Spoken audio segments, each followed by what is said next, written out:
I'm grateful to Amir Pandavji, Manas Chaudhary, and the organizers of this event for once again, after many years, allowing me to meet friends in Odisha, come to this very beautiful land, one of the most beautiful parts of the country, a land from where my mother comes, and a land where you breathe still free air. I come from Delhi, the most polluted environmentally and politically part of the country. And you breathe fresh air. The moment you come, what do I hear? I hear Raghupati Raghav Raja Ram, Ishwar Allah Tero Naam. In the cow belt where I am condemned to live, if you sing the Ishwar Allah Tero Naam, you are thrown out of your college, you are punished. Believe you me, the country has gone very, very far behind. I mean, the freedom I hear from the wonderful poem this young lady read, is something that, believe you me, this space that you still have, I'm so proud that you are utilizing this space. This space is not being utilized in other parts of the country. There are only few places, like it was mentioned, I spoke in Kerala, in Odisha, in some other parts, where you still have the space, but it is rapidly shrinking. You already have a regime in power which believes in fascism. I congratulate the organizers for holding an event on Mahatma Gandhi's martyrdom.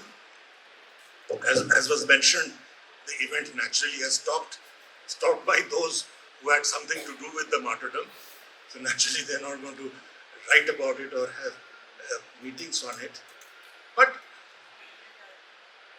it is important because let us remember that it is the demonizing of Gandhi for almost a decade before his assassination which led to his assassination. As a historian, if you look at the kind of vile atmosphere that was created about Gandhiji, that it was just a matter of time before somebody went and shot him and said that I've done a great thing. When he was assassinated, since we are talking on the day of his assassination, it was called, when I say demonizing, Datyakaran, it was called Asurvad. It was not martyrdom. It was called by not by the people of India, but by the RSS and Hindu Mahasabha kind of people, that it was Asurvad. They actually distributed sweets. These are not my words. This is Sardar Patel writing to the Hindu Mahasabha leader and saying that, look, your people are distributing sweets at Mahatma Gandhi's murder. But it's not only at that time. It is today. A BJP MP says that Godse was a Deshbhakt. And the reward is that she is nominated again to become an MP. So it is, this demonization is something which is continuing. And as for Nehru, and I'll tell you why it is much worse, the demonizing of Nehru has crossed all proportions. There is a website called Dismantling Nehru. Please Google it and see. Heavily paid, obviously, it's a highly organized. A lot of research has gone into it, and it bit by bit tries to create a picture of one of the worst people that the country could have ever had. The subtitle to the website is Dismantling Nehru, the last Viceroy of India. So colonialism did not go, right? There are books, like, again, if you Google, you will find 97 blunders of Nehru, which, when I went back just a few weeks ago, has become 127 blunders. So every few years, more blunders get added. There is not a pothole in this country which is not blamed on Jawaharlal Nehru. Alright? There is an attempt not only to malign him, to demonize him, but also to erase him from history. Now, these are very important things. I'll tie it up all in the end. This erasure of a viewpoint, erasure of a people has very important implications. There are textbooks in BJP ruled Rajasthan on the period of the national movement and the period after independence in which Nehru doesn't appear. 30 years of his struggle against the British, 9 years of that in jail, and 17 years as Prime Minister after that doesn't exist. There is no Nehru. The Indian Council of Historical Research, which is supposed to promote research, has a poster celebrating 75 years of independence, in which there are pictures of Gandhiji, Tilak, this, that and the other, but Nehru is absent. And the person put in place of Nehru is, believe you me, Mr. Savarkar. I don't call him Veer because this word Veer was added by himself in his own autobiography. So he's a self-called Veer Savarkar. A person who apologized the moment he is put in prison, he begins to apologize repeatedly, saying that, I am the true child of your regime, prodigal son, please forgive me. I will never do anything, I will be loyal to you. Which he was. What did he do after his release? Became the chief instrument of promoting the two-nation theory. And collaborated with the British even during the Quit India movement and right through till the partition of the country, and having a key role in the murder of the Mahatma. Again, it's not me, it's Sardar Patel. As the Deputy Home Minister, as the Deputy Prime Minister and the Home Minister and a criminal lawyer, he says, after investigating the whole, whatever I have in front of me, he writes to Jawaharlal Nehru, I have no doubt in my mind that it is an extreme wing of the Hindu Mahasabha led by Savarkar, which planned the conspiracy and saw it through. And his name, his picture comes on the poster. In fact, unbelievably, in the parliament, they have actually put his portrait opposite of the Mahatma. Now, it is not only Gandhi and Nehru who are under attack. It is our entire freedom struggle which is under attack. Just 3 days ago, my neighbor who's speaking right in the next hall, the RSS chief, what did he say? He said, you must have read it in the papers, he said, the Pran Pratishtha in the Ram temple in January 2024 is when India got actual independence. True independence came then, but look at the dog whistle behind it. He says, after 500 years of enemy attack, we got independence. The Prime Minister, Mr. Modi, on several occasions, from the ramparts of the Red Fort, in the US Congress, in dozens of places have talked about 1,000 years of oppression, foreign rule. Now the British ruled less than 200 years. So against whom is this dog whistle? Who are this enemy? So obviously this is a call to attack the Muslims. And in fact, Mr. whatever his name, the RSS chief, Mohan Bhagwat, has gone one step further than, you must be knowing this starlet called Kangana Ranaut. Now, she had this great wisdom that India got independence only in 2014 with the coming of Modi. So when somebody said, what happened in 1947? She said, 47 mein to bheek mein mila tha hame. Number one. And secondly, she said, 1947 was the extension of British rule. What I'm trying to say is that it is not just one fool or one mad person. Just as Nehru said, the killing of the Mahatma is not one mad person. There is an idea behind it. So there is an idea behind this demonizing of the national movement. With one sweep, from Dadabhai Naoroji, Tilak, Gandhi, Patel, Subhash Bose, Bhagat Singh, सब भिखारी बन गए. क्योंकि उन्होंने क्या किया? After their struggle only led to the Bhiksha of 1947, which was not really independence. Right? Now this is something that, and what happens to Madam Ranaut? She gets rewarded with the BJP ticket and is currently a member of parliament. It is interesting, as I said, and informative that the people who are attacking the national movement our 100-year-long freedom struggle, and as Rajesh very correctly said, perhaps the biggest mass movement in world history, unparalleled. One of the greatest transformations, the greatest of Marxists in the world have said that this kind of transformation is something that the rest of the world needs to learn from. I'm quoting Antonio Gramsci, for example. So, why are they attacking this?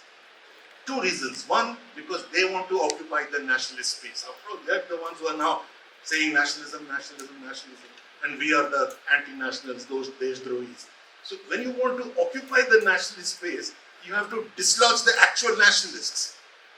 And therefore, this thing. And also, second reason is because the communal forces were against the core values of the freedom struggle, which Rabindranath Tagore called the idea of India. They were against these core values. For the sake of the younger people, the elder generation here know all of it, but nevertheless, I will repeat this. It is important to not just say idea of India, but to know what is the idea of India. What is it that was called the idea of India? Again, Rajesh mentioned that the idea of India is the crystallized form of what the belief of our freedom struggle was, which actually gets written into the constitution. Alright? Now what is it? What are the values which are now threatened? Each one of them is threatened. The first was independence and sovereignty, of course. India must be independent and it must protect other countries from imperial domination. Not only must it become independent, it must fight for independence the world over against imperial domination. Number two, and this is very important, democracy was at the heart of the freedom struggle. As early as 1890s, Tilak is talking of adult franchise. The world hasn't seen adult franchise for the next half century. The United States, where everybody wants to run to, in the 1960s, they were still having the civil rights movement. That is, whether a black can sit next to you, leave her and vote. The suffragette movement for allowing women to vote continued in Europe much, much later. 1890s, they say that we want adult franchise. Right? So it was a very deep part of the national movement. Third element, there are 5 elements I will talk about. Third is secularism. And secularism and democracy were treated together. The word, if you look at literature in the colonial period, the word secular democracy was used conjointly. Because you can't be one without the other. You can't say I believe in democracy, but only for the Hindus. The Muslims can take a walk. Cannot be. If you are secular, if you are a Democrat, you have to be secular. And if you are secular, then you have to be a Democrat. So that's why they were used together. Just as communalism was conjointly used with loyalism. Each communal party, whether minority or majority, were loyalists. And then it was Nehru's addition, Nehru's prediction that communalism will be the Indian version of fascism. Now the whole world accepts it. Amartya Sen has coined the phrase communal fascism. He describes the phenomenon that we have as communal fascism, but Nehru is saying this in the 1930s, that if fascism ever came to India, it will come in the form of majoritarian communalism. All right? The fourth element was pro-poor. I choose my words carefully. It's not socialism or communism, but a pro-poor orientation. Again from Dadabhai Naoroji, I'm talking of the early nationalists, moderates. Naoroji's first book is Poverty and Un-British Rule in India. Those of you who have read economic history or history would know of the early nationalists, R.C. Dutt, Rana De, Dadabhai Naoroji, each was Banerjee, each one of them are saying the British must go because it causes poverty. This notion is taken forward by Gandhiji, turn your face towards the poor, the Daridra Narayan, and then the socialists and communists push it forward. The last element is a scientific temper, what Nehru called a scientific temper, that the future India will be not believing in obscurantism, traditional belief systems, but will be a modern India. The important thing is that there was a consensus in the national movement in this. Our national movement was a wide spectrum. Liberals, capitalists, Gandhians, Nehruites, JPites, communists, all part of the freedom struggle. You're from Harkishan Singh Surjit to Dadabhai Naoroji were all part of the same national movement. And each one, and Bhagat Singh, they didn't agree on several things. They had different notions on differences of opinion on a lot of issues. But on all the 5 issues that I mentioned, there was a consensus. That is why it is called the idea of India.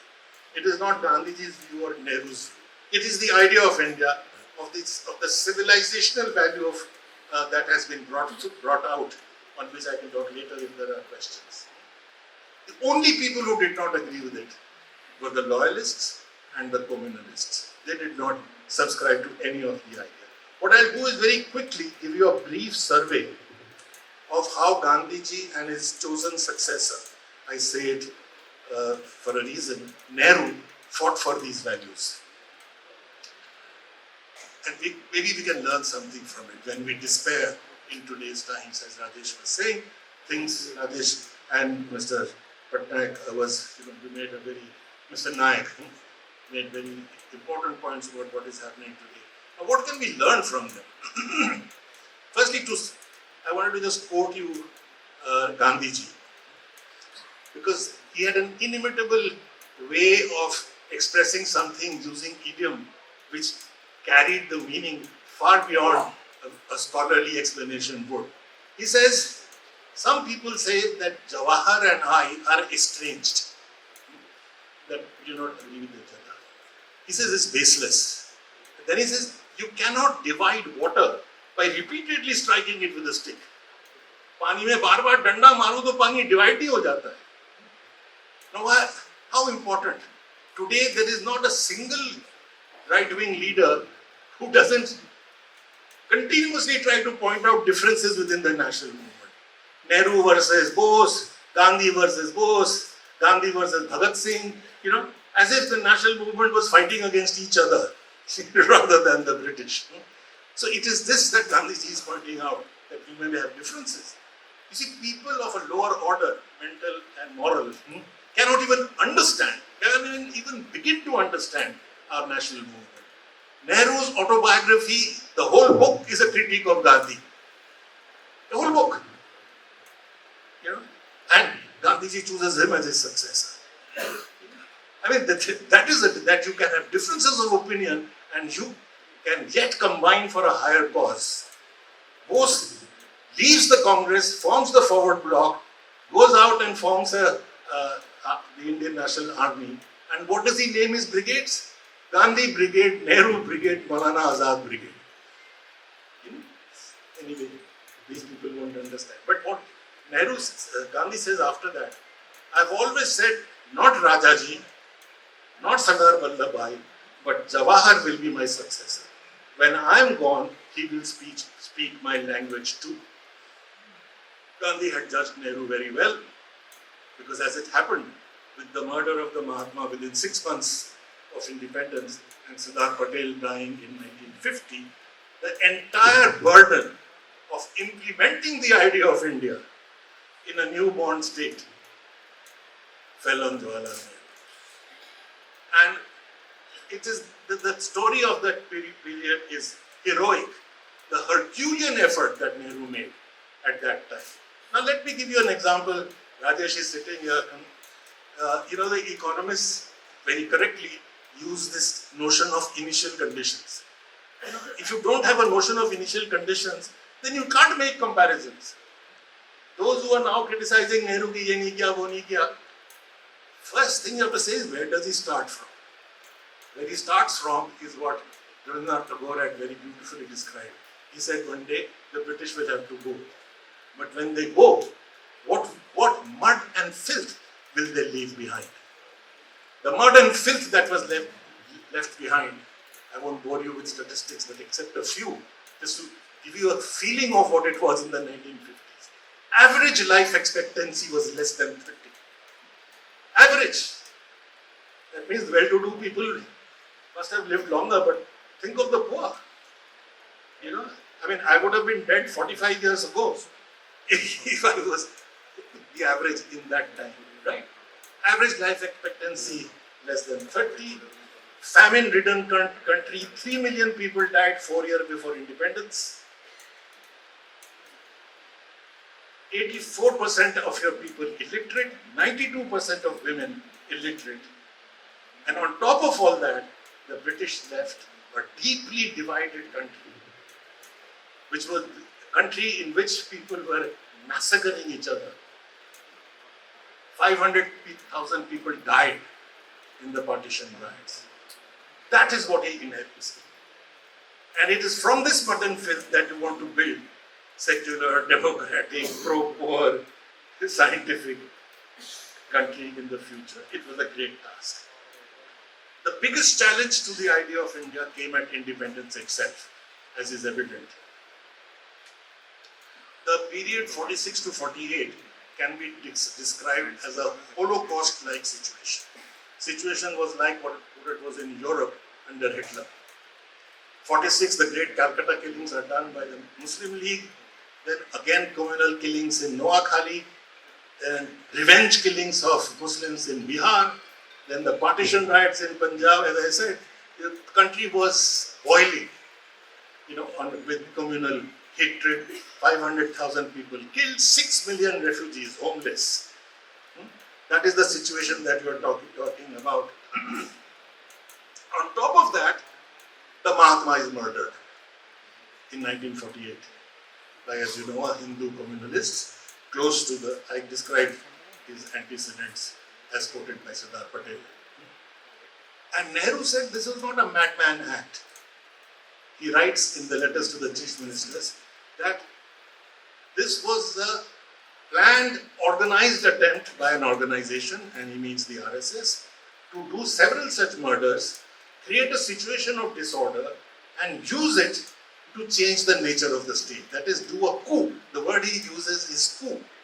Bring about a coup. That is, bring about a Hindu Rashtra, whereas the state that was to be born out of the national movement was going to be a secular India.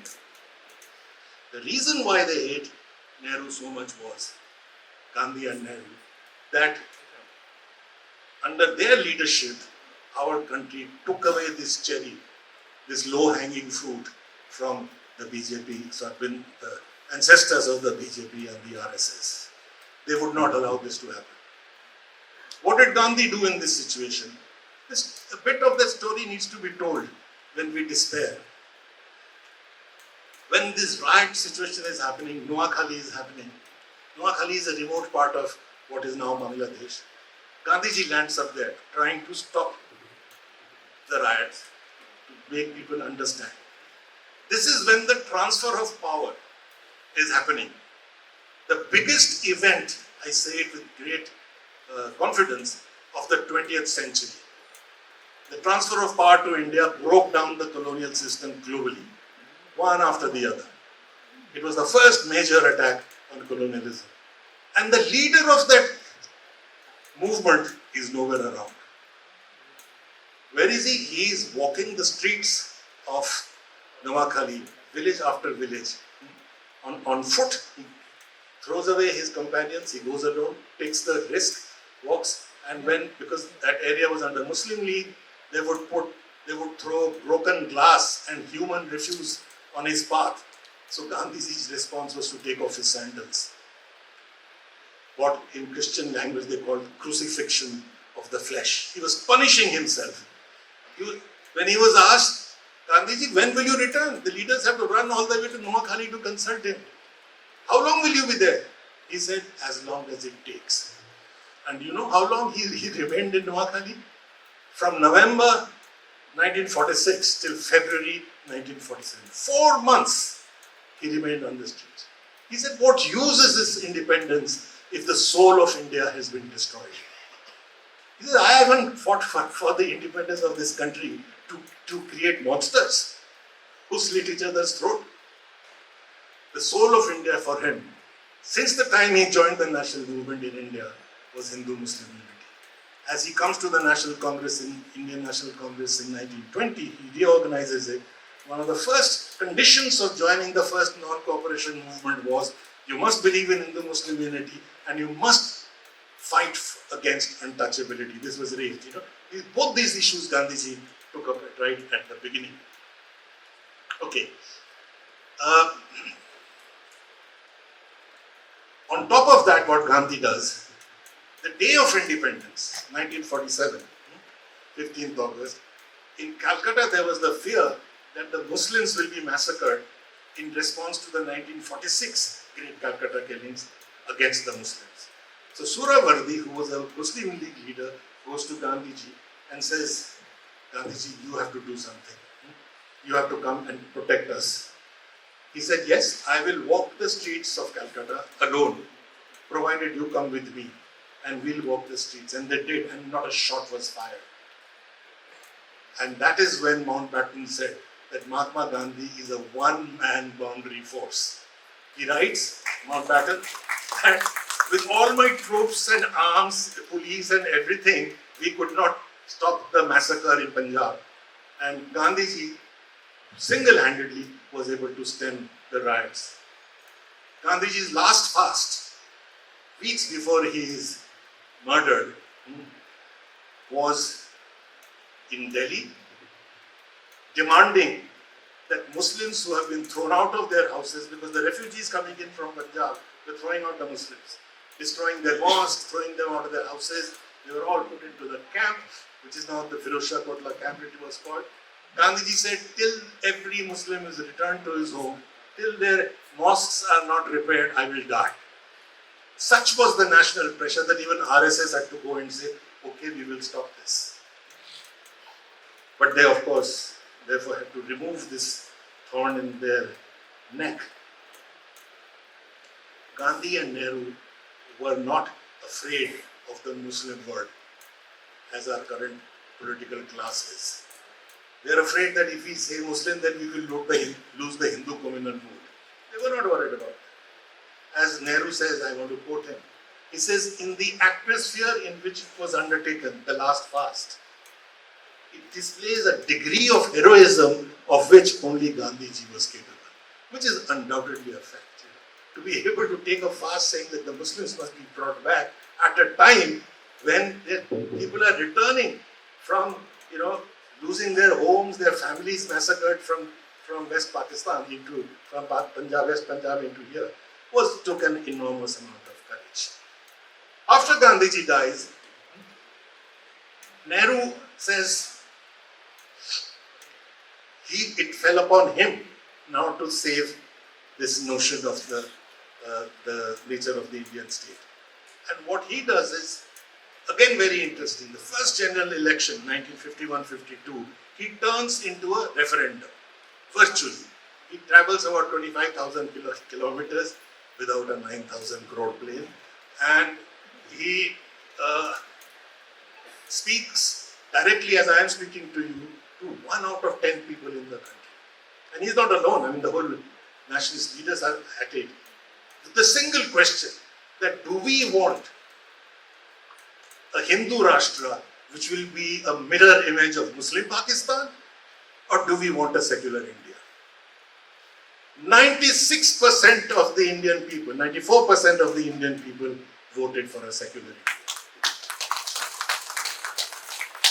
Hindu Mahasabha, Ram Rajya Parishad and Jansangh, which was the predecessor of the BJP, put together got only 6% of the votes and 10 seats out of 487, despite this communal temperature. It was a great achievement of our national movement, its heritage, its legacy, and of course the lion-hearted leadership that we had at that time. Communalism was pushed back but not extinguished. As you can see, Hindu Rashtra notion has not got extinguished. Your Prime Minister says, Dev se Desh, Ram se Rashtra, when he did the consecration of the temple last year.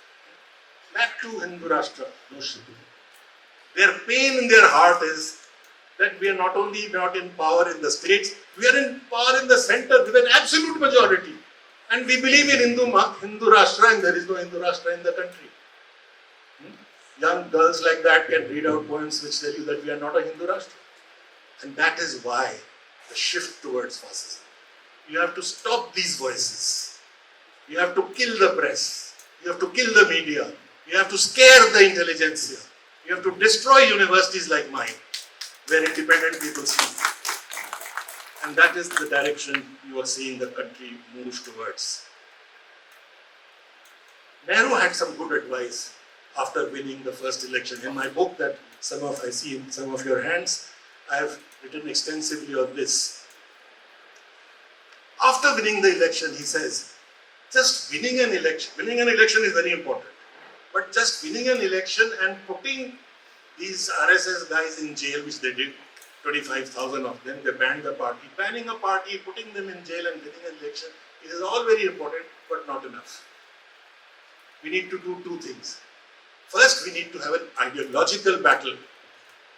He says people who are driven by faith, however wrong that faith is, can only be transformed with a higher moral faith. And the higher faith that he was offering was a humane nationalism, as opposed to this alpha male, destructive, hateful nationalism. Second thing he said is, you do not compromise with nationalism. He said that the first general election shows that you can win if you fight directly against communalism. Do not compromise. As Khadgeji very famously said, Khadge, the current president of the Indian National Congress, he said that you can't lick poison. Poison is poison. If you lick it, you die. It follows. You don't have to have 1 kilo of poison. So this is what Nehru said. Do not compromise. One lesson we did not learn. The communalists had become a dirty word, particularly after Mahatmaji's death. After Gandhiji's death, even large sections of communists who have written it in their autobiographies. People left the RSS. He says, if this is what it leads to, we don't belong to it. Right? So, when we were students in the 50s and 60s, nobody went around and said, Kar se gaho Hindu hai, and sit on some Muslim and sort of stamp on their chest and say, this is my pride. Nobody did it. If anybody did that, they were thought of as the lunatic French. How have we brought them in? In the late 60s, in the States, this anti-congressism, where a promiscuous relationship between the right and the left, where they joined these people in order to overthrow parties, and in the center. In 1977, they allowed the RSS and the Jansangh to merge with the Janata Party. You gave legitimacy to poison for the first time. When JP was questioned, that how is it that your entire movement is based on the RSS? They are fascists. JP says, if RSS is fascist, I am a fascist. What are you doing? You're giving credibility to a force which was untouchable in this country. You gave it credibility. You did it again in 1989 with the slogan that the Congress is more dangerous than the BJP. And again, including the left, whole section of the secular parties joined hands to overthrow the Congress in 1989. The BJP increased from 2 to 80 seats, and the rest is history. So, this not listening to Nehru's advice on this was very, very important.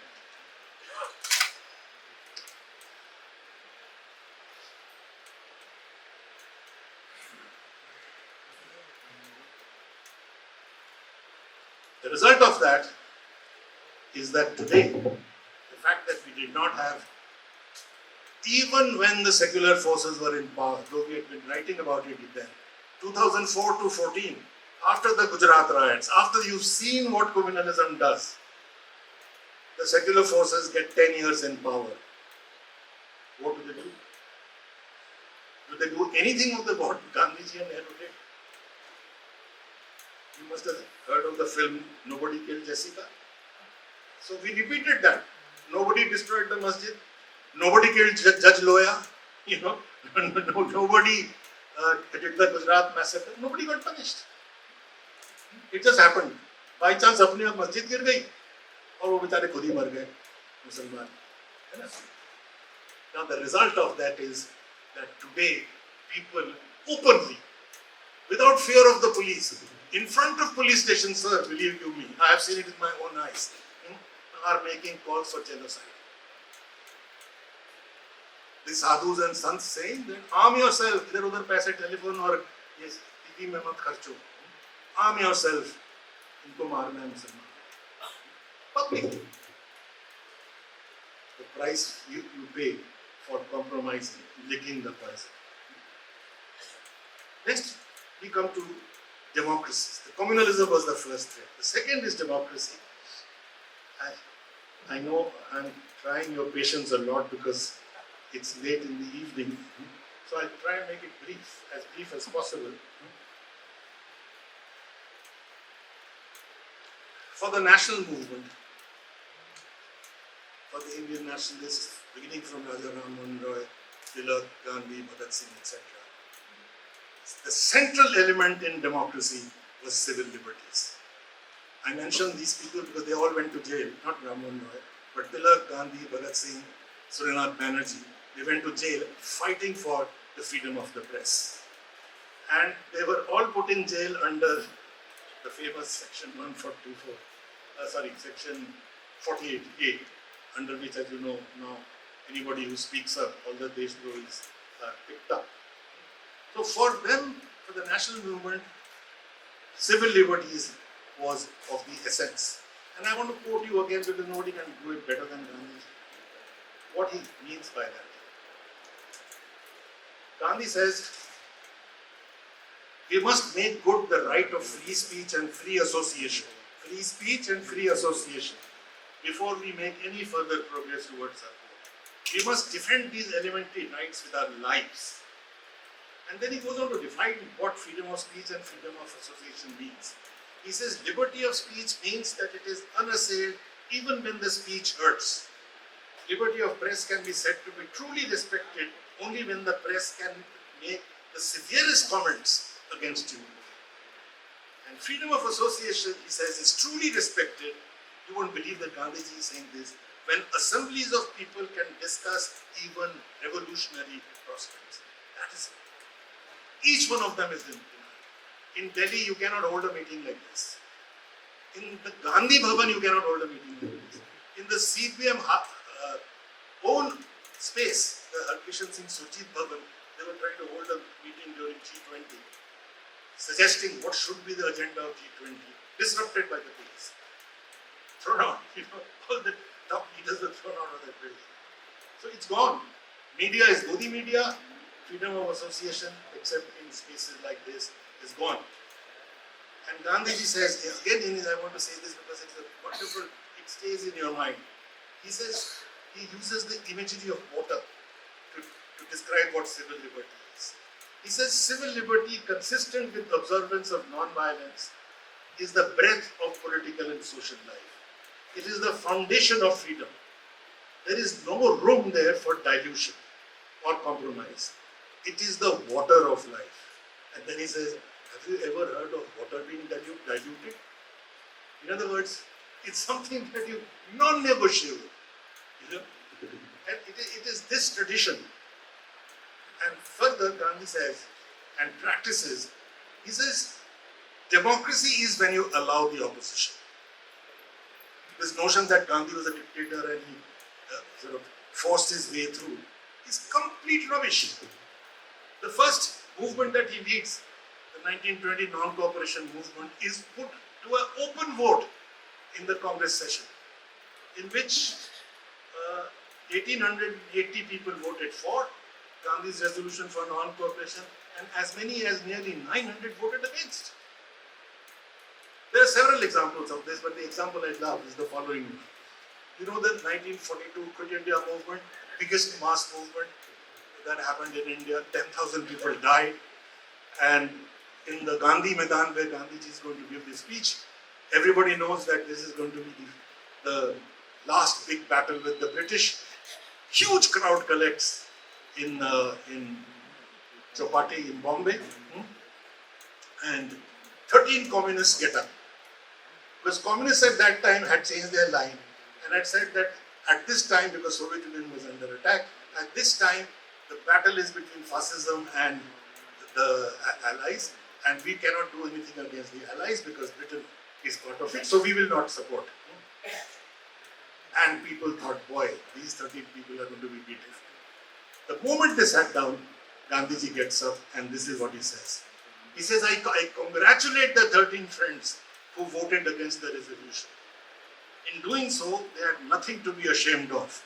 For the last 20 years, we have tried not to lose courage, even if we are in the hopeless minority of one, even if we are laughed at. It behoves us to cultivate this courage of conviction and so on and so forth. He puts a protective cover over these people. Once he praises them like that, nobody goes and attacks them. So, in other words, opposition to his views. There is very famous American political scientist, legal law expert, Martha Nussbaum, who has worked with Amartya Sen on several projects. She made this wonderful remark. She said, here is the leader of the greatest mass movement in world history. And while leading the Salt March, the song he sings is Akla Cholo Re. So this combination of your being able to carry the masses and yet allow a single person to stand up and say that I don't agree with you is what makes a Gandhi. Alright. Nehru carries this tradition further. I'll be very brief here. The only analytical point I want to make is that after independence, Nehru says, democracy is non-negotiable. He says, I won't give it up for anything, I'm quoting him. However laudable the objective. The result of that was, as you know, Nehru was a Marxist. He believed in socialism. But he says, I will not do anything in which the people are not with me. And therefore, he achieves the Nehruvian consensus. So the planning period, 1947 till his death, from the left to the right, they kick and scream at the ends, but they remain within the consensus. The Indian Revolution, which is what Nehru first called it a revolution, the Indian Revolution is the only revolution which was not followed by civil war. The French Revolution, the Russian Revolution, the Chinese Revolution, all followed by civil war. Because you push through a point of view. The left at that time attacked Nehru, saying, why aren't you bulldozing your progressive ideas, using your personal prestige? So he says, yeah, the ideas are progressive, but unless I can carry people with me, I will not do it. He, in 1937, broke away from what we now call Stalin Marxism. Once he saw what Marxism does in its distortions in Soviet Union, he broke away and he said, there is no socialism without democracy. Socialism must be the socialism of 90%. In other words, no dictatorship of the proletariat. He is saying it simultaneously with Antonio Gramsci, 40 years before the Euro-Communist movement, and the whole left movement has now accepted it. So it is an amazing success which must be. Of course, Nehru was protected the free press. No cartoonist went to jail before they cracked a joke, as happens now. Or a reporter from Kerala is going to report in UP and he's arrested.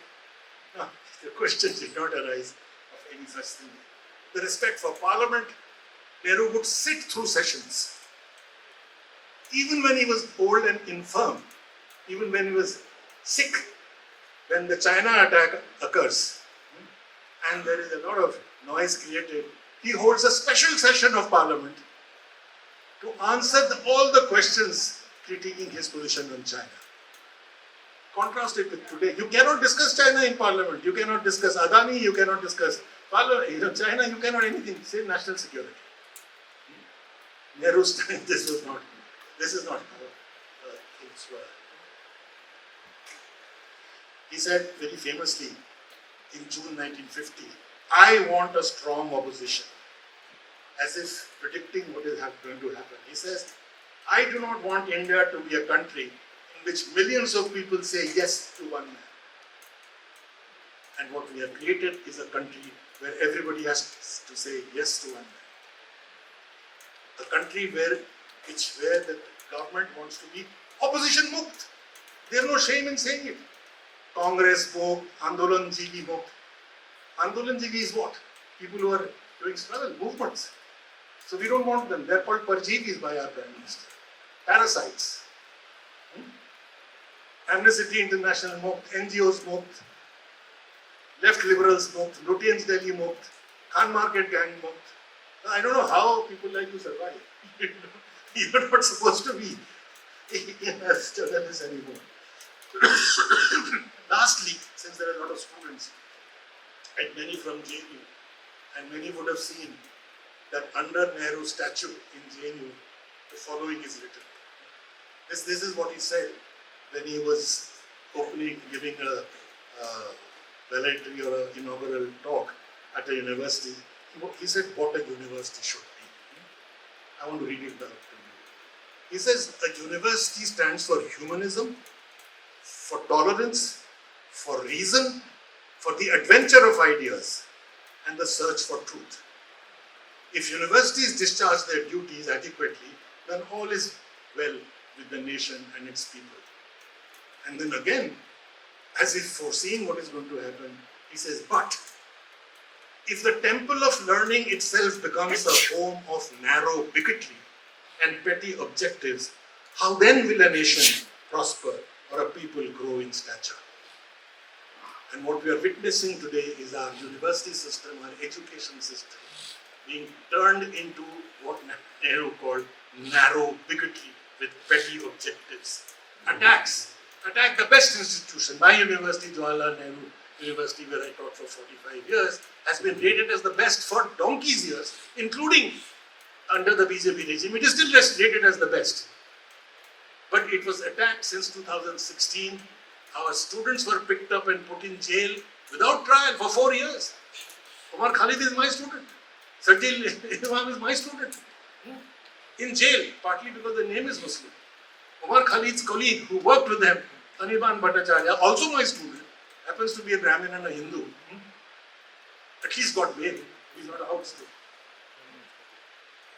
Teachers are harassed. Their pensions stopped. One of them died without his pension. And most importantly, a curriculum is forced down the throat of the student university. Headquarters of what?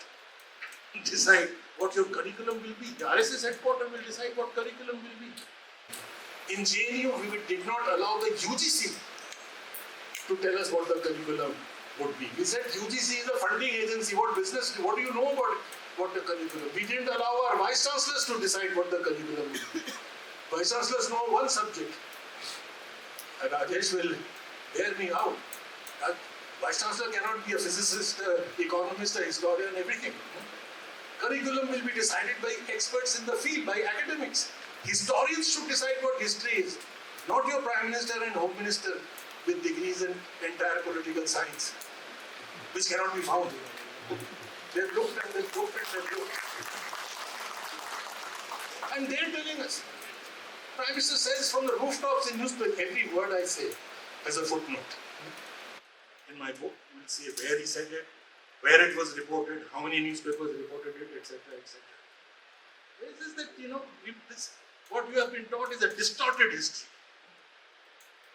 We will now we must bring in the atrocities that were committed by the Mughals and the greatness of our gurus and stuff like that. I don't go too much into it. But then somebody else is telling you, why don't you let the historians decide?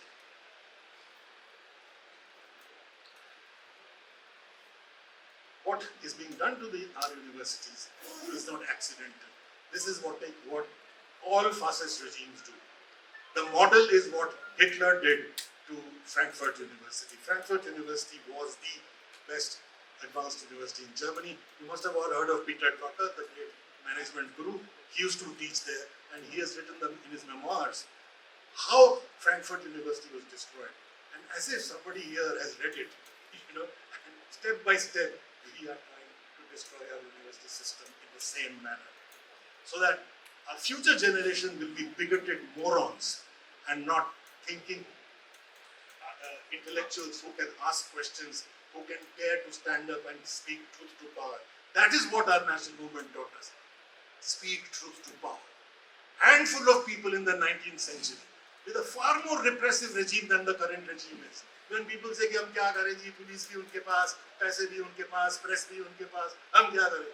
तो हम उनको कहते हैं कि भी हमारे national movement का अंग्रेज का कम पुलिस थी, उनका कम कंट्रोल था प्रेस में, vernacular press act, this press act, they put people in jail. And yet, people had the courage to resist. As Rajesh very correctly said, what Gandhiji did, see, the British ruled in India not only on the basis of force. Of course, force was there at the back. They ruled under what we call an imperialist ideological hegemony. There were two elements to it. One was that British rule is benevolent. माई बाप सरकार तुम्हारे लिए सब कुछ करेगी, ठीक है, benevolent rule. The second notion was British rule is invincible. Nobody can do anything to it, especially after the 1857 mutiny when they massacred all opposition. So it is invincible. So the first part, that British rule is benevolent, was thrown to the skies by our amazingly brilliant early nationalist economists. It is an aspect of our colonized mind that we do not know, that the first critique of colonialism, comprehensive critique, economic critique of colonialism came from India. Decades before Marx, decades before Rosa Luxemburg, decades before Hobson. For 50 years, they destroyed this notion. The British rule is progressive, it will help, it will, etc., etc. But there was still fear. As Nehru writes famously in his Discovery of India, there was fear of the police, the fear of the state, the fear of the zamindar, the fear of the landlord, just fear. And then Gandhiji came and the pall of fear lifted. So you can understand why Rahul Gandhi gives the slogan, Daro mat, darao mat. It is drawing from that tradition. Because our people, believe you me, are afraid. Our intelligentsia needs to grow a spine all over again. Well, by and large, today you heard so many people here on board speak up, but that is not what is happening by and large at all. People have just walked over to the other side. The Indian intelligentsia is what made us possible, and we need to learn something from them. Quick 3 minutes more.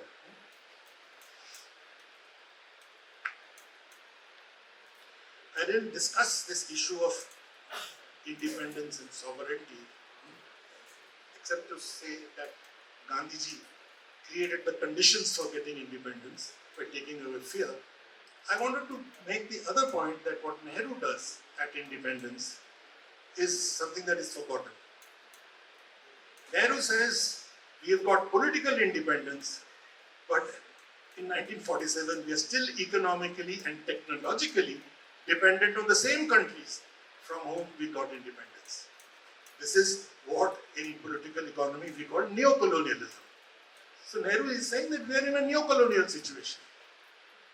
One statistic, at independence, to make any investment, you need machines to make investment. To make any investment, almost 100% of the machinery had to be imported. Because 95% of even machine tools, your pliers and wrenches had to be imported. So how do you grow? You have to depend on the countries. In fact, from 1945 onwards, industrial delegations were going out from India, trying to see where we will get the machines to do our first full few plants, right? What the Nehru-Mahalanobis strategy does, why am I emphasizing? Because the Panagriyas and such likes, the vice guys, suddenly have emerged from nowhere, now saying that the first 40 years of India were wasted. Tirthankar Roy, Panagriya, you see his book? I mean, it is a shame. On which a full page is written on Indian Express. Hardeep Puri writes an article, and the crux of that article is that the Nehruvian strategy was a waste. Whereas what we argue is, if you followed the Manmohan Singh strategy in 1950, we would have been a banana republic. In other words, this is ahistorical. People, economists without a sense of history can write such kind of garbage. What Nehru does at independence is seize that situation, and through the Nehru-Mahalanobis strategy of heavy industry-based industrialization creates the following situation. Just listen to two statistics. 1947, 100% of the machinery has to be imported. 1960, 43%. 1974, only 9%. 91% of your growth by 74, you could do it on your own. That is the reason why India had an independent foreign policy. Independent foreign policy did not come from 9-hour speeches in the United Nations. It came from creating the conditions of economic autonomy, which Nehru did.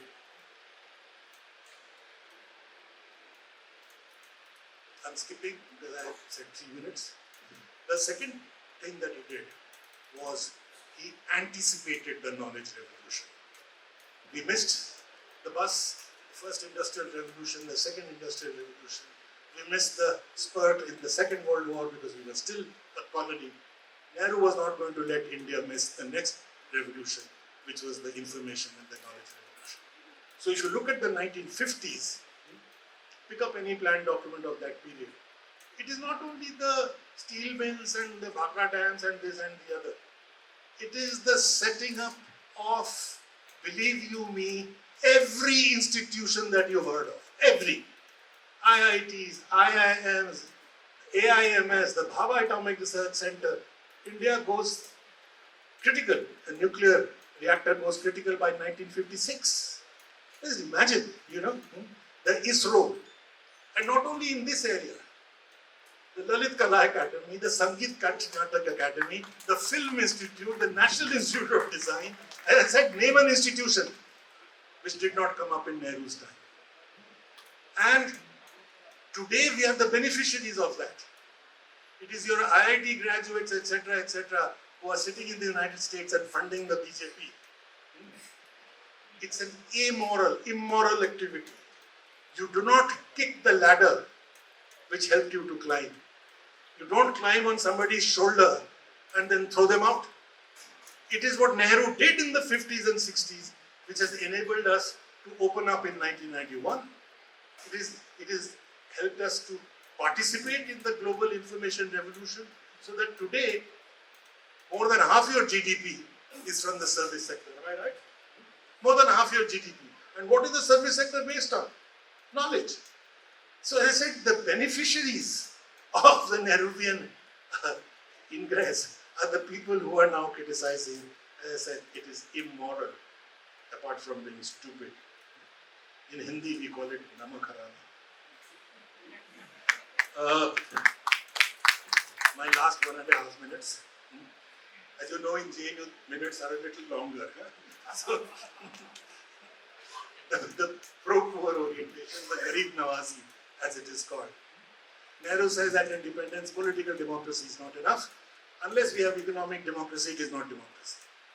So the land reforms, the community development program, the public sector, the education and health being a public good were giant steps in meeting the issue, the condition of poverty, the initial condition from which we started. They were giant steps. What we have done today is we've abandoned our core. We tom-tom and say we have so many billionaires. We don't say how that billionaire has become the skullduggery which has led to their becoming billionaires. How lakhs of crores of your and my money have been given to them for them to become millionaires. But we are very proud of that when, believe you me, we are below sub-Saharan African countries in our hunger index. We are lower than every other South Asian country.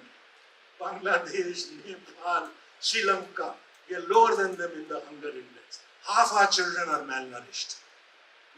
And we talk of being Vishwaguru and whatnot. And lastly, and this is my last 30 seconds, there are lots of studies by the way which have shown this. And what we have done to education and health post-Nehru, we've handed it over to the rapacious private sector. There are so many people here from JNU, you know that if you get admission in JNU, nobody will believe it any longer. You get paid. If you are from a poor background, you get a scholarship, and I know hundreds of students who from that scholarship would fund their families. Am I right or not?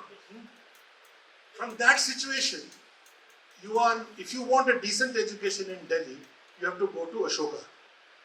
You know what it costs in Ashoka to get a BA degree? Not engineering, not medical. BA degree, 40 lakhs. Huh? It's more. So he says 80. He says, it's beyond my field.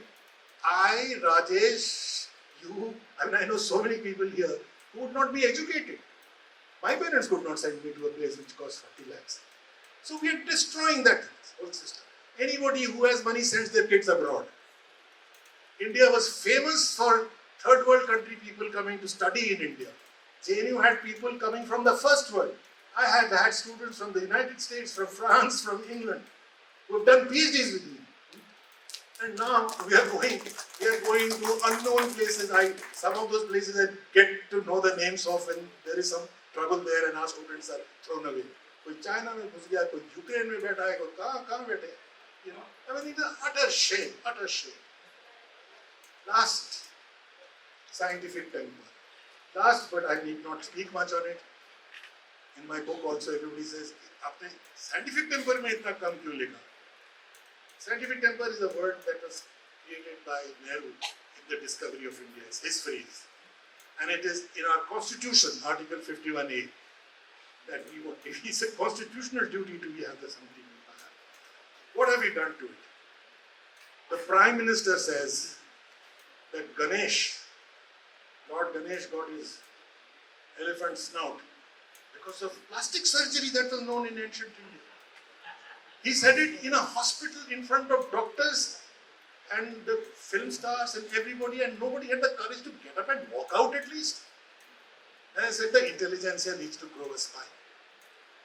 And then somebody said, "Acha, Prime Minister ऐसे बोल सकते हैं, तो मुझे भी कुछ बोलना चाहिए." So the governor of Bengal, in an engineering fair in Calcutta, you won't believe it, young lady, he says, "आपको पता है महाभारत पढ़ी है?" हाँ जी पढ़ी है. अर्जुन जानते हो? जानते हैं. अर्जुन का जो तीर था ना, उसके सामने न्यूक्लियर टिप था. वाह वाह वाह वाह. तो क्या गवर्नर साहब को प्रमोशन मिल गई, अब वाइस प्रेसिडेंट बन गए. So so the result of this is that we fight corona with ताली बजाओ, थाली बजाओ, गोबर, गोमूत्र, shine torches at corona. Say corona go. ये मैं मजाक नहीं कर रहा हूँ, अखबार पढ़ी है उस जमाने का. What are we making our young people into? Idiots? Our leaders, instead of lifting our people from the mud and filth, as I said, left behind by the British, which is what Gandhi and Nehru did, our leaders are today pushing us back into the same mud and filth of ignorance, obscurantism, disempowerment, fear, unfreedom, and above all, communal hatred. They're promoting it in our people. The world, therefore, no longer calls us a democracy. My head lowers in shame. We used to be proud all over the world. I've spoken in at least 25 countries in the world. We could say that we are an example that how a third world country, a newly born country, can be a democracy. Now we are not. They're talking of democratic backsliding in India on the basis of the attacks on minorities, on the basis of the absence of freedom of press. We are just about near Russia in freedom of press. So you can imagine how much freedom of press we have. And the result of that is that our democracy itself is in danger. As Arish Khare, one of your tribe, very eminent editor of so many newspapers, etc., he asked the RSS, "Sahab, aap log jo kar rahe hain, it is going to lead towards a civil war. This promotion of communal hatred. And this is not just fear-mongering. You've heard of Gregory Stanton? Gregory Stanton is the man who created the notion of the genocide watch. He's the first person who predicted the Rwandan genocide. He says that we have to watch what are the things that are happening in a country and be able to predict it and therefore take measures against it. And then Gregory Stanton has looked at India and he said that if things go the way it is going in India, we are going to see one of the world's biggest genocides, biggest civil wars. 200 million people, are they going to disappear? That's your Muslim population. Are they going to go to Pakistan?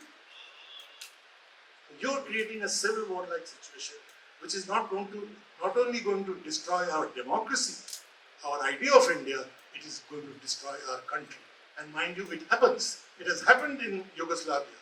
A country broke up into six, a beautiful country, broke up into six on issues of identity politics. The past brought back. In Srebrenica, in Bosnia, there is a mass grave of 7,000 Muslims that were massacred for a 14th century battle in which the Muslims are supposed to have attacked the Christians. So you bring up that kind of past as is being done. हर एक temple के नीचे ढूंढो क्या है?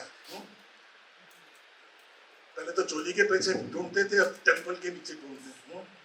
तो this is going to destroy our country, and we need Gandhi and Nehru to save this beautiful country from this disaster. Thank you so much.